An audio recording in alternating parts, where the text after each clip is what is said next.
Okay, John, so a new centre opening here in Maidstone today. Tell us a bit about it. Urban search and rescue in the UK has been massively enhanced over the last few years through a government project called New Dimension. There's now 20 teams spread across the country, and one of those is based in Kent. Over the last few years we've been using temporary accommodation whilst we've been going through the sort of the design requirements. The end result of that is this building that you can see behind us. It offers excellent accommodation for the whole team, locker rooms, toilets, showers, study and lecture facilities, and the other half of the building is so that we can do practical training in a realistic environment. So tell me about the realistic environment. We've been inside and there's bodies up against walls and dummies. It's like dummies. And it's like a real building. Does it actually replicate what you guys might have to work in? It doesn't exactly replicate it, but it's as close as we can get. We have to make sure that the training environment is realistic but also safe. So we can bring in qualified firefighters. We can go through their conversion and their additional training so that they can then go on to the more advanced work.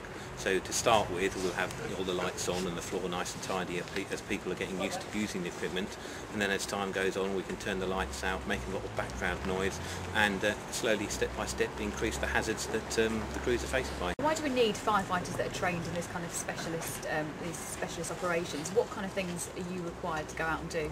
I mean, across the county of Kent we already have an excellent rescue capability, but from time to time there are still things that happen that are slightly challenging for some of our existing equipment. So this extra capability is brilliant for the people of Kent.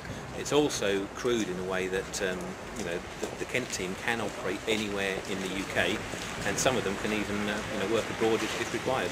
So what sort of things do you get called out to? Are we talking about building collapses, major road accidents, what sorts of things? It's a range of things, such as the Folkestone earthquake we mobilised to. Thankfully we didn't have to do any major operation work, but we were able to advise about the damage to buildings.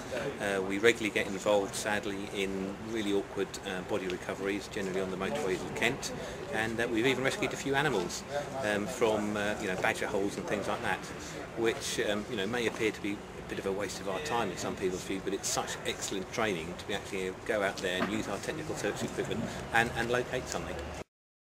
Okay, right, this is obviously the rig. It's our training rig. It's designed so that we can put in these sacrificial concrete slabs that we can practice gaining entry into a concrete structure for. There's loads of different bits of equipment that they've given us. That one's probably the most interesting. It's a concrete cutting chainsaw where each blade is worth about £1,000 to replace.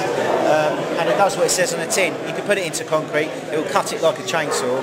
But what it also does is you can stop the blade whilst it's running with a gloved hand. And the idea behind that is that tests have proven that casualties go towards a rescue.